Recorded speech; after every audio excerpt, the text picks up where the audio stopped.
In early 2005, the dead body of a young woman was found in a lake in Bedford, a market town located roughly 60 miles north of London. She was quickly identified as a 26-year-old woman living locally that had been reported missing several weeks prior, and a murder investigation was launched.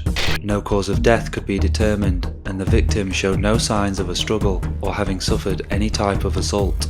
CCTV of the victim minutes before her death was eventually recovered, in which she appeared to be carrying a bag later retrieved from the home of her boyfriend. The evidence would result in the man being given a life sentence for murder. However, the conviction would be overturned a few years later when expert witness testimony was proved to be flawed. The expert in question would go on to take his own life after his work was publicly discredited. Police would appear to claim a murderer was still walking the streets in a press release after the quashed conviction, and a lawsuit followed. Over 15 years later, what happened to Bedford's Lady in the Lake remains a mystery. Welcome to the Crime Portal. This is the case of Kamila Garsztka. Located in the Newnham area of Bedford in England, alongside the River Great Ouse, Priory Country Park is over 300 acres of lakes, grassland and woodland. The area is popular with locals and tourists that visit to enjoy scenic walks, spot wildlife, go fishing and participate in a variety of water sports. Nestled within Priory Country Park is the Priory Marina, which offers residential, leisure and visitor mooring for boats of various sizes. In 2005, the marina was home to Sarah Morse and David Burrows, who lived together on a houseboat. On the evening of December the 13th of that year, the pair decided to take a walk and, as they often did, made their way along the north shore of Priory Lake towards the Finger Lakes area, which is also located within the country park. Roughly halfway along the shoreline, the couple were surprised to find a woman's coat, scarf and trainers placed neatly at the water's edge. This was made more strange by the fact that the couple couldn't recall seeing or hearing anybody on their walk and hadn't noticed any vehicles coming or going from the nearby car park.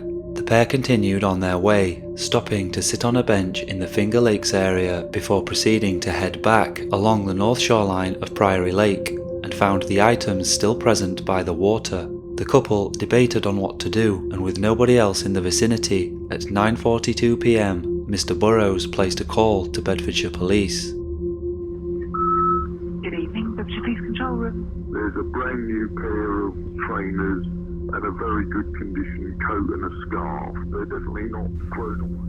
Officers subsequently arrived to take possession of the clothes, but the identity of their owner remained a mystery for several weeks, until Tuesday the 24th of January 2006, when Bedfordshire Police received another phone call concerning a discovery at Priory Lake.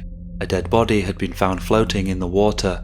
Police once again attended the scene, retrieving a deceased adult female from the lake, close to the marina. The following day, the woman was identified publicly as Kamila Garsztka, a 26-year-old originally from Poland that had been living in Bedford. It was quickly confirmed that the clothes found weeks earlier belonged to Kamila. A post-mortem examination was inconclusive as to the cause of death. However, drowning was ruled out due to the fact there was no water or silt in Kamila's lungs. From the outset, Kamila's death was treated as suspicious by Bedfordshire Police. They believed a murder had taken place and quickly launched Operation Maroon.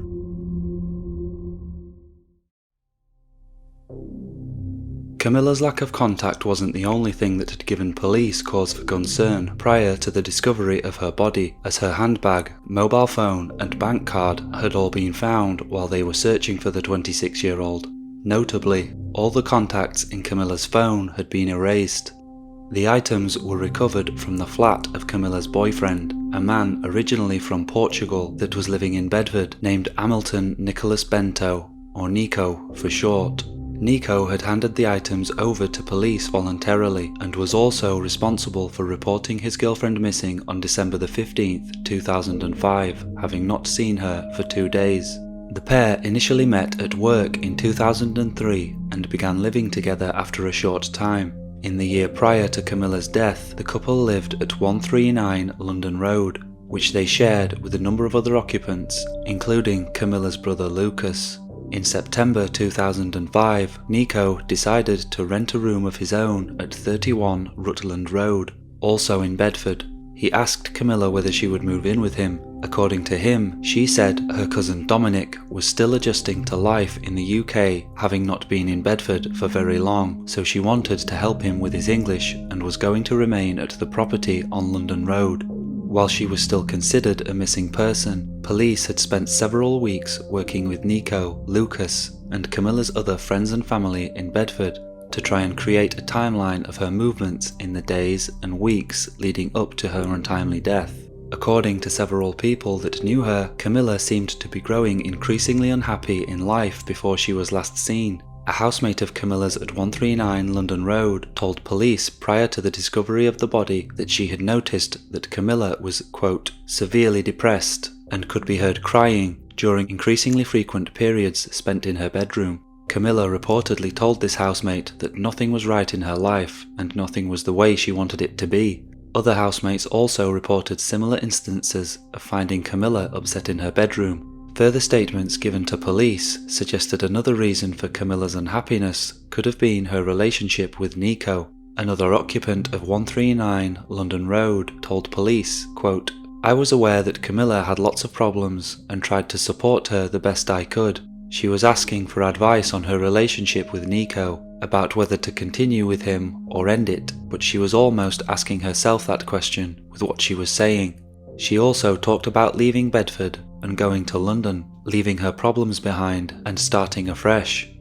A friend of Nico's at the time would later tell police that by December 2005 the relationship had, quote, run its course. It should be pointed out that not a single person stated that Nico and Kamila were ever physically violent towards one another. Nico had been and remained fully cooperative with police and did nothing to hide the fact that his relationship with Kamila had been difficult prior to her disappearance. A text message sent from Nico to Kamila on the morning of December the 12th, 2005, the day before Kamila's clothes were found at Priory Lake, suggest that an argument had taken place. Quote, I wish I could hate you and, quote, maybe you are right that it is time for me to leave, to which Kamila responded, quote, you are free. Following this exchange at 2 p.m, Kamila left 139 London Road. She was captured on CCTV at a cash point at 2:45 p.m. From there, she went to Bedford Station and took the train to Brighton. There is no CCTV or other reliable evidence to prove where she went during the period of just under 5 hours which she spent in the coastal town. Despite their apparent argument earlier in the day, Kamila was in touch with Nico and a number of others while in Brighton, but she never gave a specific reason for being there. Kamila returned to Brighton Station shortly before 10 p.m. and boarded the 10:07 train back to Bedford. Just after midnight, Kamila rang Nico to ask for a lift home from Bedford Station. Nico arrived at 15 minutes to 1. He claimed the pair returned to his flat, watched a film, and went to sleep. Waking up on the 13th of December, Nico left the property to buy breakfast and was captured on CCTV at 10:47 a.m. He claims to have returned to the flat and made Kamila coffee. Nico was due to work a shift at his job from midday to 8 p.m. and left at around 11:30 a.m. According to Nico, this is the last time he saw Kamila alive. Her plans were apparently to return to London Road at some point during the day.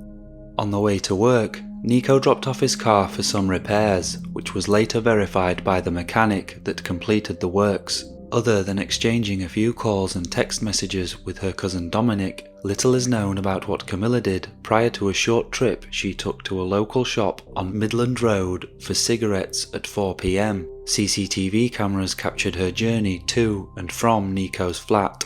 At 5:16 p.m, Kamila made a 13-second call to Nico's phone before going on to make a call to her parents in Poland immediately afterwards. I could not find any record of what was said during either of these calls. Kamila made 3 further attempts to call Nico prior to 6:08 p.m, all of which were diverted to voicemail. Nico was unable to respond using his mobile phone as it was out of credit, and he was forced to make arrangements to pick up his car using his employer's landline phone. He is believed to have collected the vehicle at around 10 or 20 minutes past 8 in the evening. A friend of Nico's confirmed they spent the evening together. Nico arrived at the friend's house between 8:30 and 9:30 p.m. Before getting to his friend's house, Nico is said to have returned to his flat. It was at this point he found Kamila's belongings on a table. Having not heard from his sister in a few hours, Kamila's brother Lucas was becoming concerned and rang Nico at 12 minutes past 10 to ask if he knew where she was. Nico was still at the home of his friend and confirmed that he had also not heard from Kamila. It remains unclear as to whether Nico informed Lucas about Kamila's phone and other belongings being found in his flat at this time. Nico also claims to have visited Kamila's home address on London Road after 2 a.m. He claimed to be able to assess whether Kamila was at home without waking anyone, as her bedroom was on the ground floor of the property and appeared to be empty. The next morning, Lucas rang Kamila's phone. Nico answered it and confirmed that he'd found her belongings in his flat. That afternoon, Nico collected Lucas from work and the pair began searching for an indication as to what might have happened to Kamila.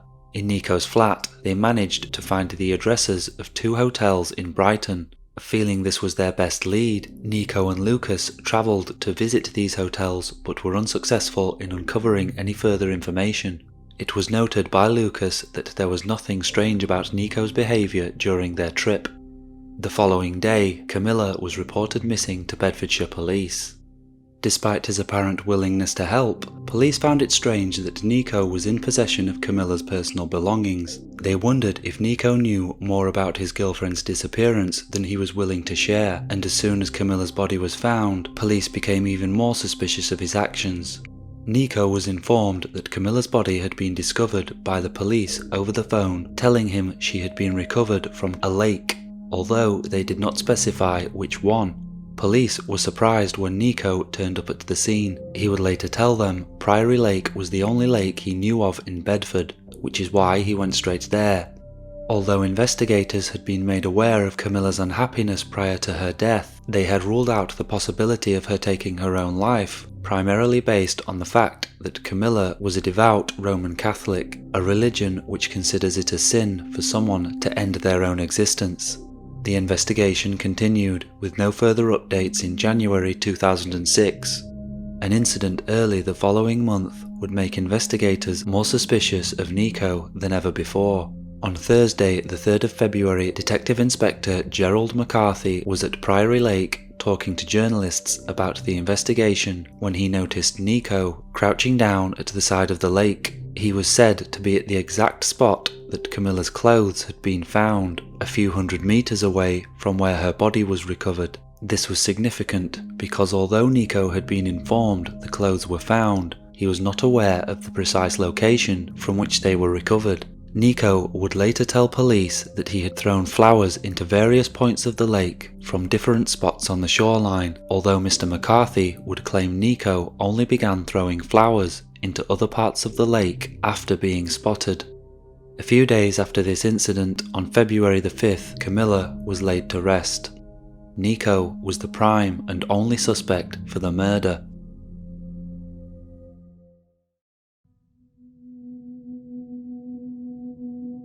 At the end of June 2006, police revealed to the public they had recovered further CCTV of Kamila, recorded at 7:46 p.m. on the 13th of December 2005, the same night her clothes were found at Priory Lake. The footage was captured by a camera on the Embankment, a road in the centre of Bedford which runs alongside the River Great Ouse.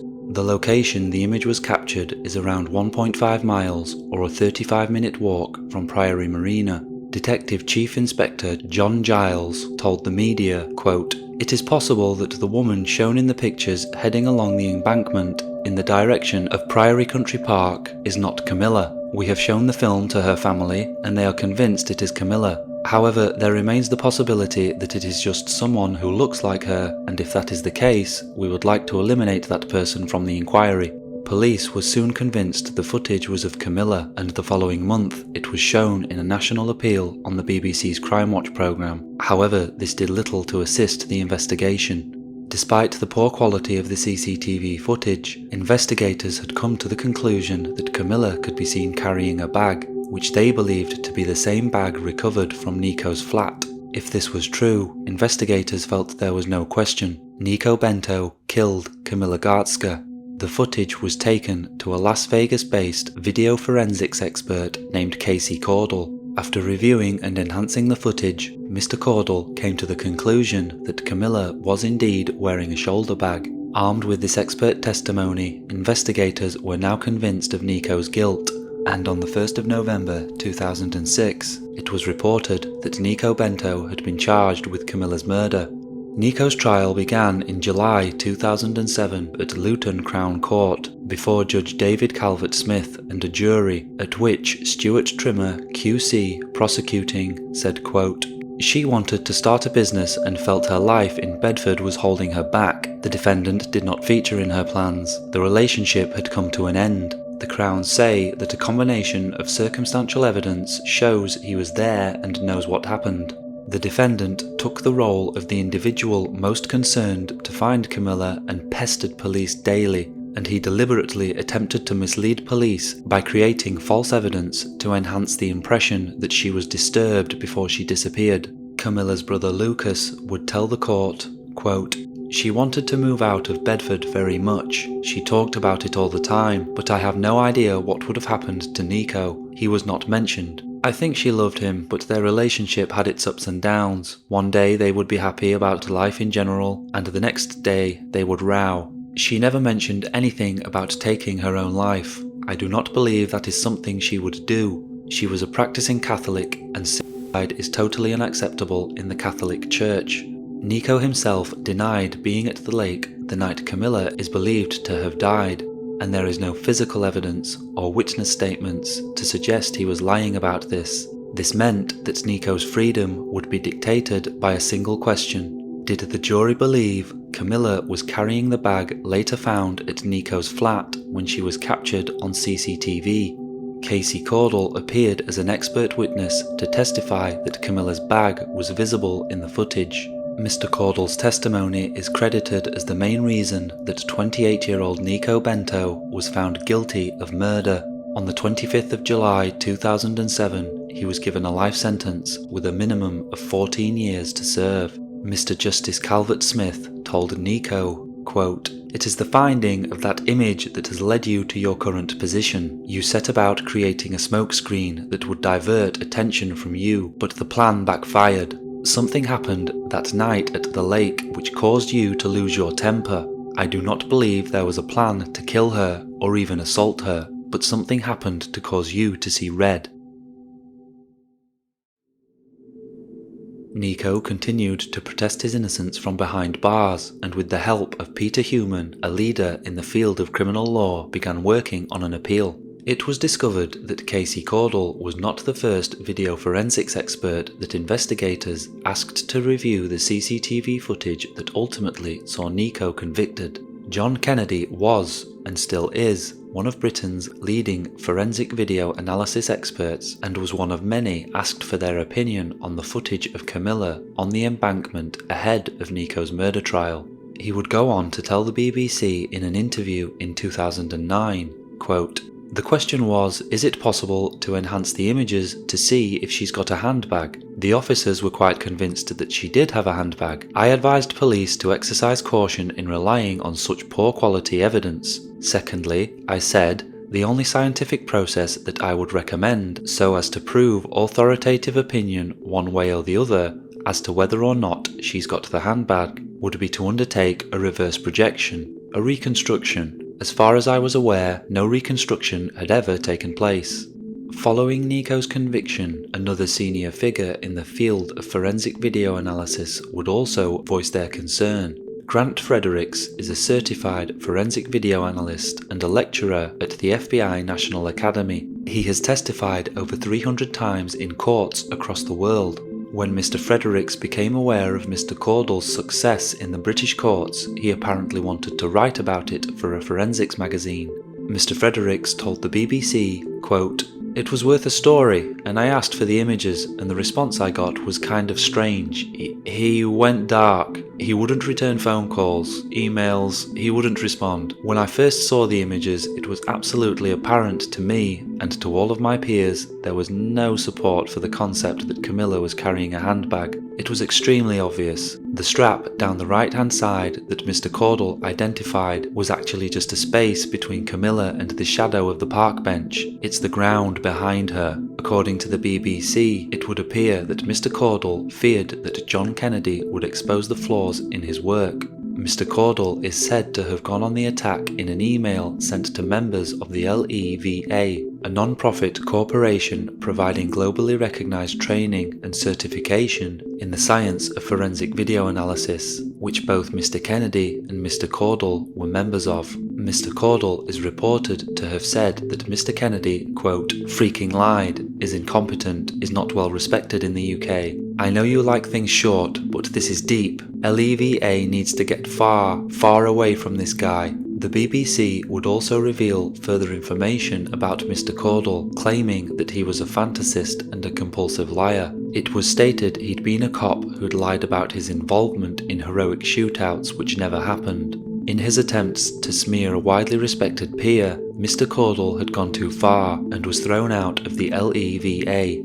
On the 18th of August 2008, Casey Caudle took his own life at the age of 39, leaving behind his wife Angela and their 4 children. I could not find any record of Mr. Caudle talking publicly about the case. He worked as a forensic analyst for the Target Corporation and had formerly served on the Ardmore Police Department, Carter County Sheriff's Department, and the Norman Police Department.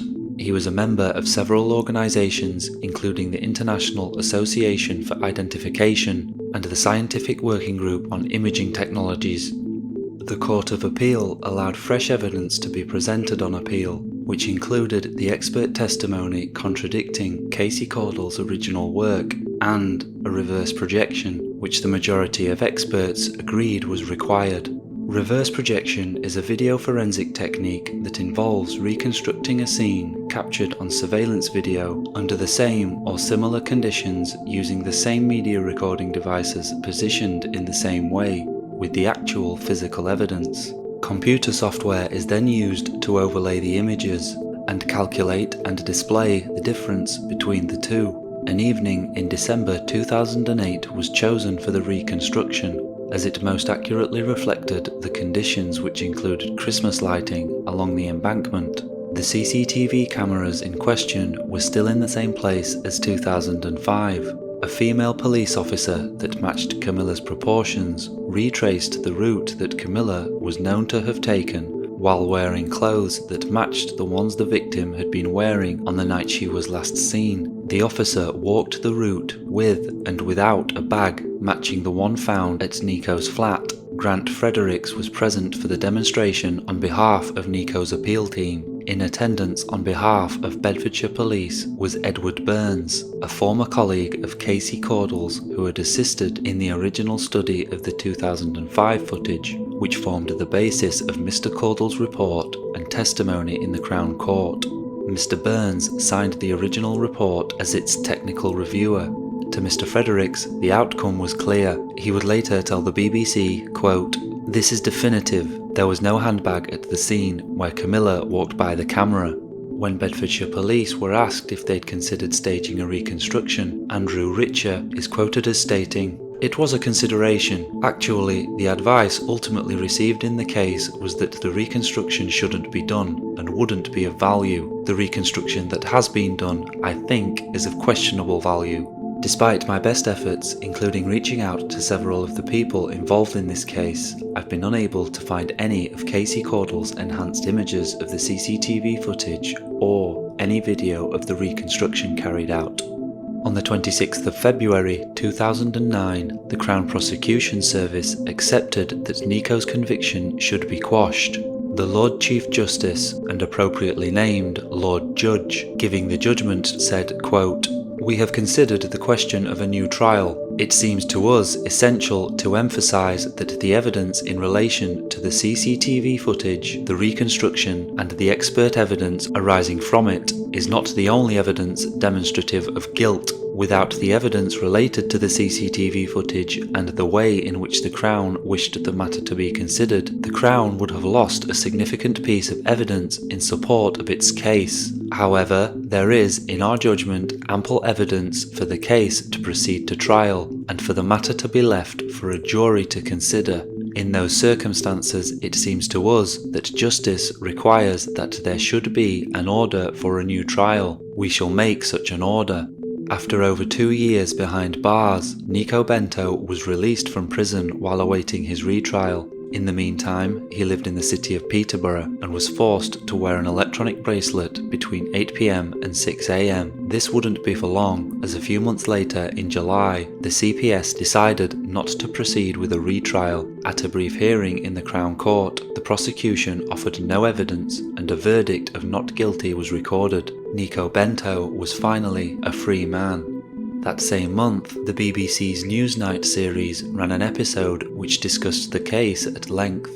It was also revealed that Mr. Kennedy brought his concerns to the attention of the Forensic Science Service, his employers, in 2005. When asked what they did, Mr. Kennedy replied, quote, "That is a matter that I am not at liberty to discuss, and I cannot speak on their behalf, and I would respectfully suggest that this question should be put to them." Mr. Kennedy had been bound by a gagging agreement after leaving the FSS, having resigned due to feeling so strongly about the failure to take up the case. The FSS said in a statement to the BBC that Mr. Kennedy expressed his concern to them verbally, and in response he had repeatedly been asked to express his concerns in writing. According to them, Mr. Kennedy failed to do so, and quote, "His grounds for objection were never made clear."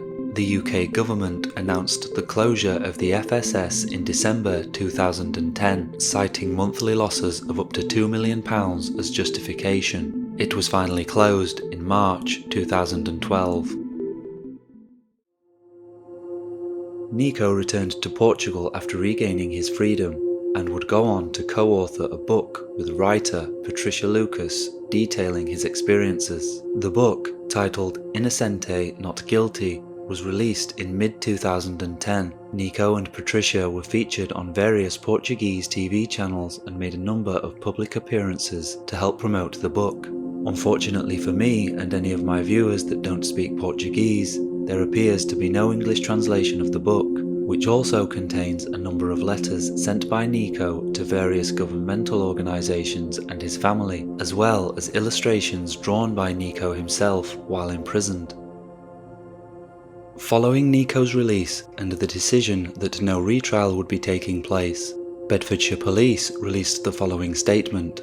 Bedfordshire Police were told by the Crown Prosecution Service on Tuesday evening that the case against Nico Bento had been discontinued. We are extremely disappointed on behalf of Kamila's family, for whom this reopens a devastating chapter in their lives. The police conducted the most thorough and ethical investigation in this case and did their utmost to secure justice for the family. The role of the police in cases such as these is to assemble the available evidence and present it to the CPS. In this case, the evidence initially presented resulted in a conviction at the Luton Crown Court, where the decision of the jury was unanimous. The CPS have now taken the view that confusion in regard to the expert evidence in this case means there is no longer a realistic prospect of conviction. The police investigation found no evidence whatsoever that Kamila killed herself. Therefore, as with all unsolved murder investigations, this case will not be closed and will be continually kept under review in an effort to discover new evidence and build a stronger case. Nico felt this statement implied that police were still convinced of his guilt, and in 2012 it was announced that he would be mounting a legal bid against what he perceived as libelous claims. The court ruled in Nico's favour, and that same year he was awarded a sum of £125,000. Although Nico has spoken publicly about his experiences previously, he appears to have remained out of the public eye for over a decade. Despite their commitment to periodically reviewing cold cases, Bedfordshire Police do not appear to have made any further comment on the investigation into Kamila's death following the press release for which they were taken to court. In addition, there have been no public appeals for information. In an attempt to clarify the current state of the investigation, I submitted a Freedom of Information request to Bedfordshire Police during the making of this video. Their response reads as follows. This investigation is still considered an undetected murder case and will remain so until the investigation proves otherwise. Since 2012, the case has been with Bedfordshire, Cambridgeshire and Hertfordshire Major Crime Unit Cold Case remit and will remain under continual review until it is detected. Any new lines of inquiry that are identified by officers and staff reviewing the case are always followed in order to identify fresh evidence to carry the case forward. No undetected murder case is ever closed and is always considered active and under review. This case remains in the cold case review cycle and all new lines of inquiry identified are followed.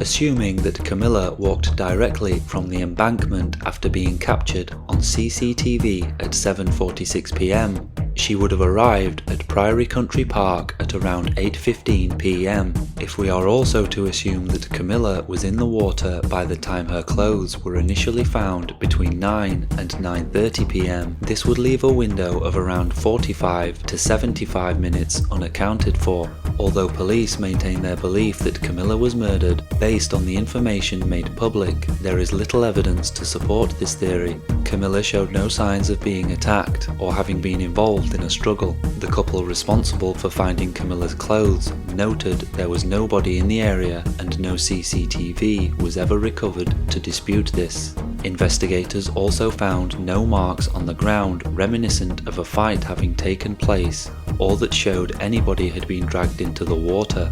No forensic evidence was recovered from either the clothes or the victim's body. These factors in combination seemingly discount the possibility of Kamila falling victim to a random attacker. Thanks to the combined efforts of John Kennedy and Grant Fredericks, we know that Kamila was not wearing a bag prior to her death, and therefore did not have her phone or other personal belongings with her on the night she died. This makes it very unlikely that Kamila planned to meet anybody at the lake, as it would have made communication impossible. In reference to Nico specifically, there is no evidence to suggest he was anywhere near the lake on the night Kamila died. Police have always maintained that no evidence has been found to suggest Kamila took her own life. In addition, Kamila's family noted during the initial investigation and during Nico's murder trial that Kamila would not have killed herself due to her faith. However, this theory cannot be totally discounted, with multiple sources claiming Kamila was unhappy in her life prior to its ending and may have been suffering from depression. This would also explain a lack of wounds found on Kamila's body and, if she was not in a rational state of mind, potentially why she chose to leave her phone and other belongings at Nico's flat. During Nico's 2012 libel trial, his legal team highlighted Kamila's trip to Brighton the day prior to her death as potentially supporting the theory of suicide. According to point 34 of the written judgment, Kamila told her cousin Dominic that she was, quote, standing on a bridge and the seawater was cold. She was thinking what to do next. Curiously, Kamila travelled to Brighton on a one-way ticket, purchasing a second one-way ticket to return home later that day. This was a trip that Kamila had made previously, and, as would be expected, she typically travelled on a return ticket, which is of course cheaper than buying two singles. Could Kamila have been considering ending her life in Brighton and chose to buy a one-way ticket for this reason? This is of course purely speculation. Another strange piece of evidence in this case was discovered during the early days of the investigation and on the surface could support any of the theories put forward. Various items belonging to Kamila were found in the bins at both the London Road and Rutland Road properties. These included family photo albums and pyjamas. It has not been officially confirmed if Kamila disposed of these items herself. Sadly and frustratingly, there are major flaws in every theory as to how and why Kamila ended up in the freezing depths of Priory Lake in December 2005. While it remains difficult to see exactly what new evidence could arise in this investigation, hopefully the missing piece to this puzzle will eventually be found to help give Kamila's friends and family some semblance of closure. If you have any information that could assist Bedfordshire Police, please contact them via www.beds.police.uk or call the UK non-emergency number on 101. The Crime Portal is a channel dedicated to exploring lesser-known murder and missing persons cases. For further information on this case, or to submit a suggestion for future videos, please visit the Crime Portal website. And as always, thank you for watching.